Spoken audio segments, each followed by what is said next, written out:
Olá, turma, tudo bem?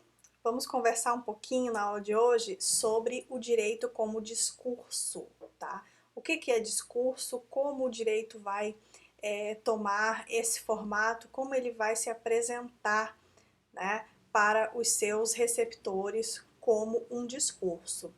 Para falar sobre esse assunto, a gente vai precisar tratar de algumas categorias que a gente precisa entender primeiro antes de chegar na questão do discurso propriamente dita, tá?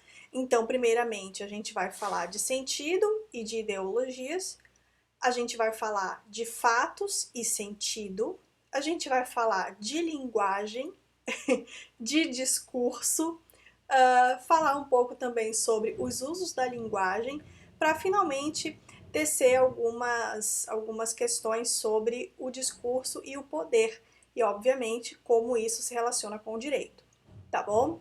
Lembrando que, né, a gente está fazendo uma simplificação dos temas por conta da extensão da disciplina e do pouco tempo que a gente tem, né? Então, são temas todos bastante riquíssimos, com muita coisa para se estudar e se aprofundar. Mas aqui a ideia é que vocês tenham um contato inicial com esses conceitos, tá certo? E que com isso possam vir de repente, ver a construção do direito de uma outra maneira e que essa maneira auxilie na vida profissional de vocês e acadêmica, tá certo? Então, primeiramente, gente, quando a gente fala em sentido e ideologias, a gente precisa primeiro entender o que é ideologia. Hoje em dia se fala muito de ideologia, né? Ah, isso aí é tudo ideologia. Ah, é tudo ideológico, né? É esquerda, é direita, é não sei o quê. É a ideologia não sei do quê, né? Então, assim, é uma palavra que anda muito em voga. Mas o que é o raio da ideologia? Na verdade, quando a gente fala em ideologia, a gente está falando de qualquer conteúdo de consciência, né? Aquilo que a nossa consciência usa para orientar as suas ações, aquele conjunto de valores, isso está muito atrelado à própria cultura mesmo. Então a gente, só que é diferente de cultura, né? Porque as pessoas podem ter de repente uma mesma origem cultural, mas adotar ideologias completamente diferentes. Então, conteúdos de consciência. Qualquer ideia ou conjunto de ideias que existem na consciência de alguém, a gente pode considerar então como ideologia. A religião, né, é uma ideologia. Então, quem adota uma religião específica está adotando esse conjunto, esse conteúdo de consciência que orienta a religião. Portanto, é uma ideologia. Tá? Apenas para que a gente possa colocar aqui exemplos para que isso fique mais claro para vocês. Então, as palavras sentido e ideologia, elas podem ser adotadas em algum momento como sinônimo de ideologia nos seguintes contextos, tá? Lembrando que esse posicionamento, né, continuo usando aqui o Oscar Correias, querido, que aborda essas questões e ele que coloca as coisas dessa forma, eu considero uma maneira bastante clara de trabalhar o tema dentro do direito, né? Então, a ideia, por exemplo, de sentido e ideologia, ela pode ser trabalhada nos seguintes contextos. No contexto do significado e no contexto do sentido, tá? Então, você pega, por exemplo, uma palavra e você pode verificar que essa palavra pode ter um significado ou um sentido. Isso são coisas diferentes, né? Então, quando a gente fala em significado, nessa perspectiva sociológica, nós estamos falando de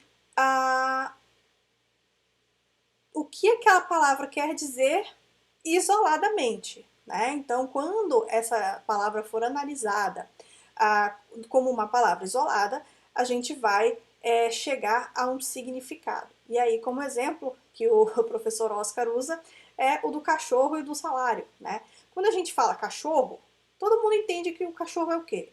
Né? Esse animal fofo, lindo, maravilhoso, coloquei aí para vocês a foto do nosso patrimônio nacional, vira-lata caramelo, né? A gente pensa no cachorro e vem um cachorro à mente. né? Ele se perfaz ali num contexto de uma forma isolada, vamos dizer assim. Quando a gente fala em sentido, né, não faz muito sentido você dizer qual é o sentido de cachorro. O sentido de cachorro é cachorro.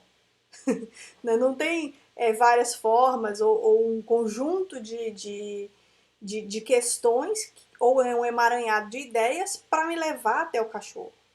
Simplesmente vem a figura do cachorro na minha cabeça. Quando a gente fala, no entanto, de salário, né, por mais que algumas pessoas podem pensar num maço de dinheiro, o que hoje em dia está bem difícil, né, porque é tudo eletrônico, fica tudo no banco, às vezes você nem saca o dinheiro, nem olha para ele, né, ele fica ali como números, mas quando a gente pensa em salário, pode vir uma ideia, um conjunto de ideias relacionadas a essa palavra. Como, por exemplo, né, quando a gente pensa, sei lá, um salário digno, tem um monte de coisa que a gente coloca, né? Tem que, né, é aquela quantia que você recebe como retribuição de um serviço prestado e que você destina para alimentação, para vestuário, para saúde, para educação, para lazer, etc. E aí você pode pensar também o salário como aquele conjunto de direitos, né? Tudo aquilo que forma o seu salário. Enfim, são várias coisas, vários sentidos que a gente pode atribuir à questão do salário, né? Vários contextos possíveis. O cachorro é o cachorro, sempre. A ideia que vem com ele é uma ideia mais tranquila, tá certo? Portanto, quando a gente fala em significado, nós estamos falando de uma análise de uma palavra isolada. E quando nós falarmos de sentido, há uma referência, então, a uma ideologia que, entendida como um conjunto de ideias na consciência, transmitida, então, para as nossas mentes, ok? Então, vamos estabelecer aí essa diferença para que a gente compreenda melhor esses conceitos do ponto de vista sociológico. A outra diferenciação que a gente pode fazer também é a diferenciação entre fatos ou fenômenos e sentido, tá? Uma coisa é o fato, o fenômeno ou a coisa em si que a gente está analisando. Outra coisa diferente é o sentido que cada um desses fatos ou desses fenômenos pode ter, tá? Então, a primeira coisa, o fato ele é perceptível pelo sentido, certo? Então, eu coloquei essas fotos aí dos livrinhos, a gente olha os livros e a gente vê aquele conjunto de letras, né? As letras pretinhas ali, escritas no papel. Eu estou vendo, é um fato que esse livro existe e que ele está cheio de palavras, certo? O sentido, quando eu olho assim, né, de relance essas palavras, eu não estou percebendo o sentido.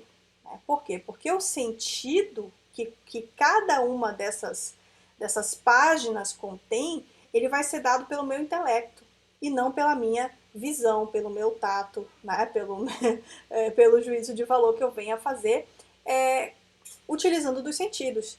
Eu vou precisar do intelecto para perceber o sentido. Então, sentidos sensoriais é uma coisa. E o sentido que a gente atribui ao fato, por um exercício intelectual que a gente faz, é outra coisa diferente. Então, você vê até uma mesma palavra utilizada para explicar essa questão, que tem dois significados diferentes, ok? E assim é na vida, gente. Então, tudo pode ter significados distintos. Como exemplo dessa questão dos fatos e do sentido, coloquei aqui duas fotos para vocês. Né? Acho que eu não estou atrapalhando aqui não, preciso me diminuir aqui o meu quadradinho. Mas aqui, por exemplo, um homem, né, quando levanta a sua mãozinha, quando ele levanta o braço, na verdade, mostrando a palma da mão, isso pode significar várias coisas. Depende do quê? Do contexto. Né? Então, o mesmo gesto pode ser atribuído ao trabalho de um guarda de trânsito, né, por exemplo, ou pode ser um gesto nazista, né, fazendo uma saudação nazista.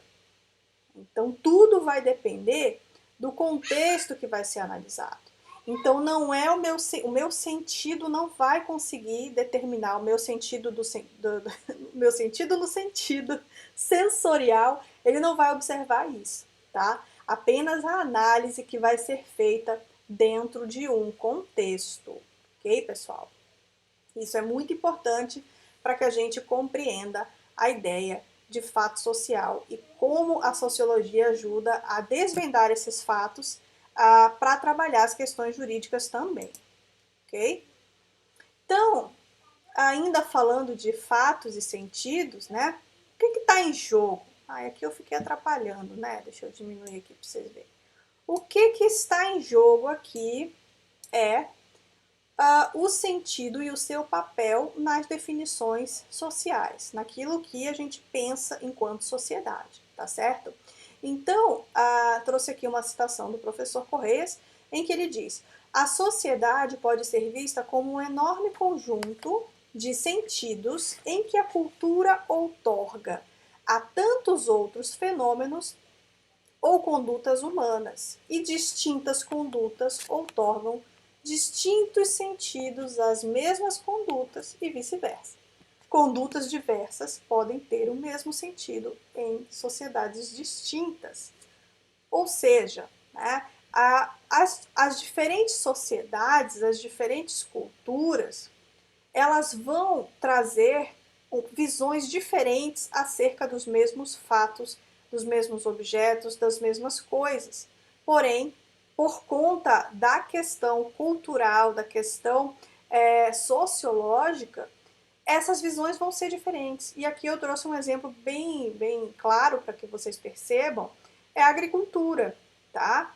Então, alguns grupos sociais vão olhar para para essa atividade humana tão antiga, né, de produzir o alimento, de maneira distinta, tá? Enquanto as grandes empresas, por exemplo, os grandes conglomerados, veem como uma commodity, né, que vai ser transacionada em mercados internacionais, como é o exemplo da soja, né, o quanto que a gente planta no nosso país de soja, para mandar para o exterior para fazer ração de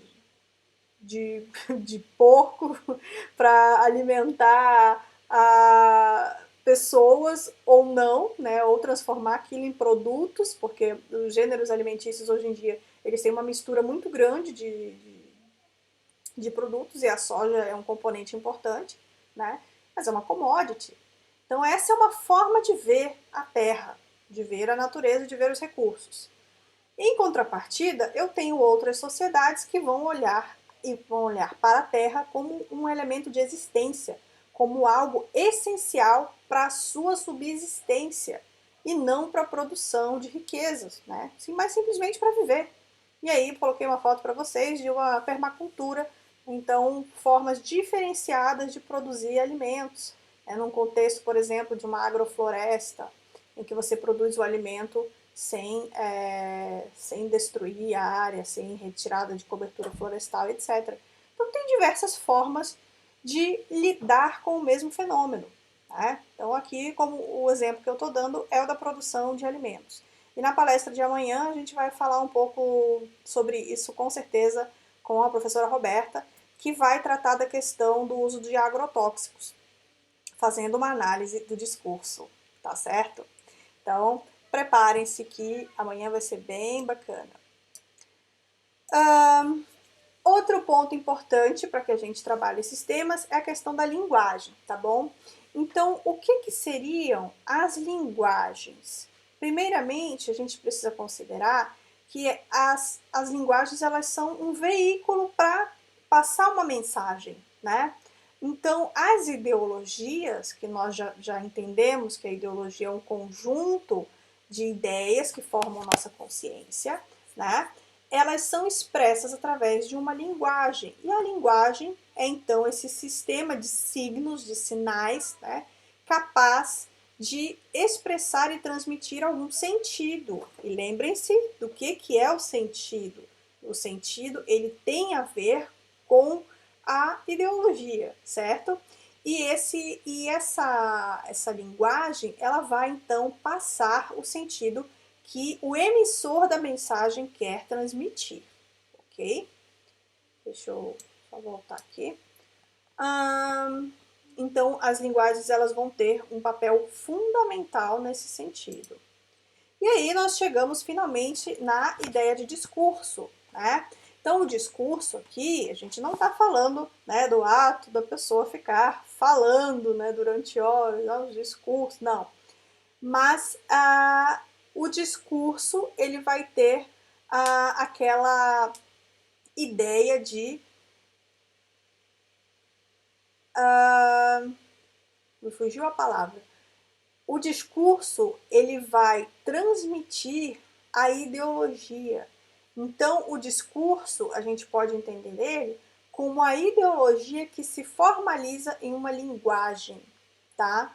Então, cada grupo social que pensa diferente, traduzindo aqui em linguagem simples, vai emitir um discurso que contenha a sua ideologia através de uma linguagem, tá? Então, é muito comum a gente perceber que, por exemplo, certos grupos sociais têm uma linguagem específica, né? As próprias gerações, né, na mudança de uma geração para outra, você observa linguagem diferente, né? Então, eu, por exemplo, não me considero uma pessoa, né, de muita idade, mas eu virei para minha filha de 3 anos e disse para ela assim, ela tem um travesseirinho é um emoji, né? Mas ele é um sorrisinho, mas na minha época a gente chamava isso de smile. E eu falei, olha Maia, isso é um smile. E ela disse pra mim, não mamãe, isso é um emoji. E a minha filha tem 3 anos, gente, tá? Então, assim, a gente observa que os distintos grupos sociais, as distintas gerações, elas têm uma visão diferente das coisas, né? Então, hoje em dia, a gente percebe que as coisas vão mudando, né? Então, o que já havia, inclusive, antigamente, hoje recebe novos nomes, né? Então a gente tem tanto nome novo para coisas que não são tão novas assim. Mas a linguagem ela vai sendo modificada com as gerações e conforme o grupo social. Então a gente percebe através da linguagem, às vezes, de que grupo social aquela pessoa é, certo? E isso é algo que se relaciona diretamente com o discurso, porque o discurso é a ideologia formalizada por meio de uma linguagem que é transmitida, tá? Ela é transmitida e recebida por pessoas distintas, tá? E por vezes esse discurso ele pode estar relacionado à questão do poder, como nós vamos ver, certo? Então, seguindo aqui, a gente pode entender que essas linguagens elas vão ter usos, tá? Então, elas são usadas por quem deseja produzir e transmitir algum sentido, tá? E aí, como que isso vai ser feito? Então, aqui no livro do professor Oscar Correias, ele fala que existem 2 usos da linguagem principais. Seria o uso descritivo, né, onde se usa o discurso para falar das coisas, especificamente para falar de algo, né, sem tentar com isso intervir no desenvolvimento normal dessa coisa, desse fato, desse fenômeno. É simplesmente descrever, tá certo?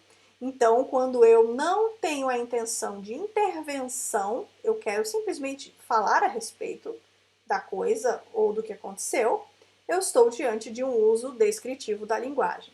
Quando eu estou falando em uso prescritivo, a gente está se referindo a quando nós usamos a linguagem para falar das coisas, intervindo no desenvolvimento do contexto social em que se produz esse discurso.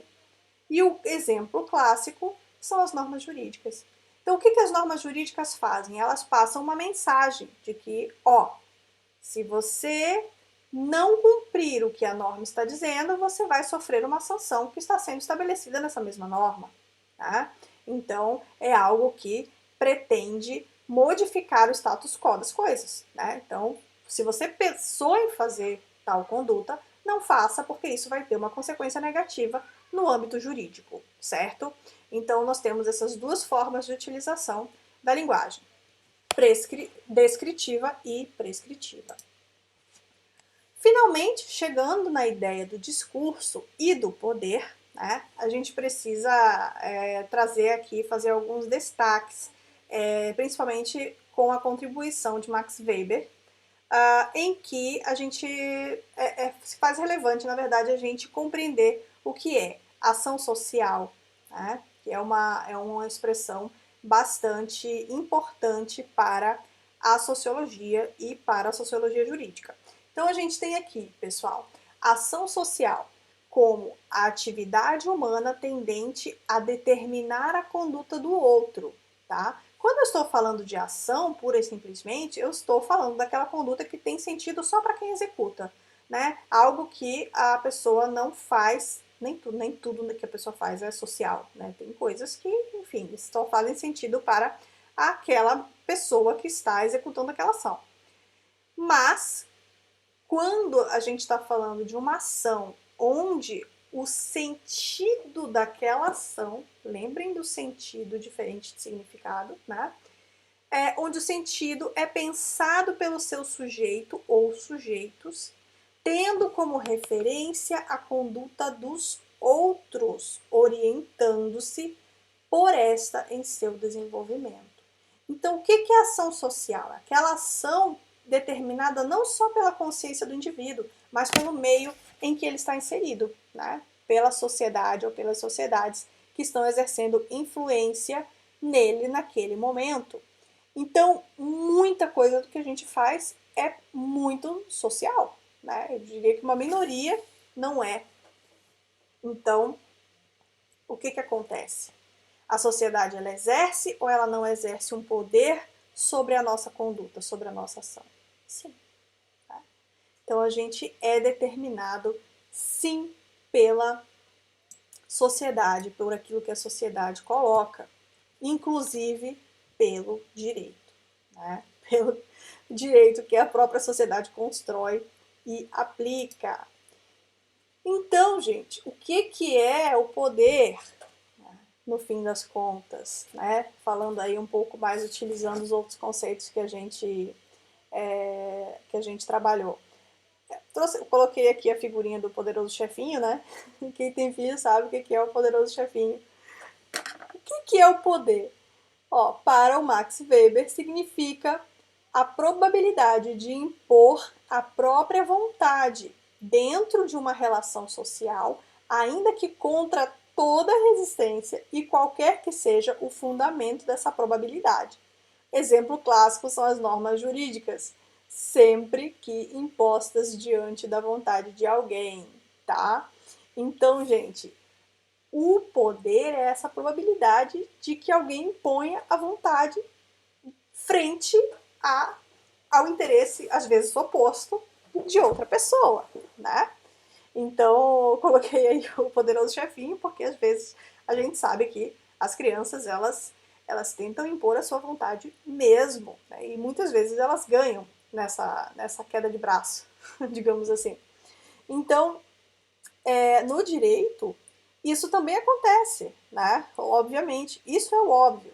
Mas eu gostaria que vocês lembrassem das aulas passadas e colocassem na cabeça de vocês que essas normas, elas exercem esse poder sempre que elas são aplicadas, né? Quando elas não são aplicadas, nós temos aí um poder que está tendo falhas, não é verdade? Então, tudo isso, gente, interessa ao direito, interessa à nossa disciplina, interessa ao nosso curso, porque a gente precisa entender todos esses processos para compreender por que uma norma é feita, para que ela é feita, por que ela foi feita dessa maneira, por que ela não tem efetividade quando ela não tem efetividade, quais são as dificuldades da aplicação.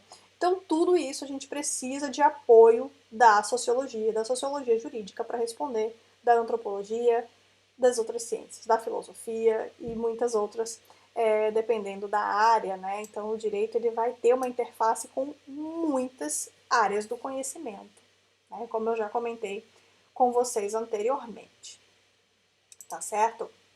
Então, gente, finalmente, para que a gente entenda o discurso e o poder numa perspectiva para o direito e para a sociologia, nós precisamos, então, internalizar esses conceitos fundamentais, tá? Que são, né, ideologia, linguagem, sentido, discurso, prescrição, né? E o próprio esquema de poder. O que é o esquema de poder? Né? Essa triangulação que nós temos entre o emissor da mensagem, o sentido que a mensagem carrega e o receptor, tá? Dentro, gente, de tudo isso, dessa questão do discurso do poder, é que nós vamos pleitear direitos. É assim que nós vamos buscar a construção de uma sociedade livre, justa e solidária. É assim que a gente vai procurar, dentro da atividade jurídica, fazer o que é certo. Né? Então, seja lá qual atividade que cada um vai escolher na vida, você precisa internalizar esses conceitos se você quer ter uma atuação melhor, né? Não só como profissional, mas como ser humano também. Então, eu acredito que esses conceitos todos acabam sendo bastante úteis e fundamentais para quem vai exercer qualquer carreira jurídica. Tá certo, pessoal? Então, até a próxima e vamos que vamos. Amanhã tem mais. Um abraço.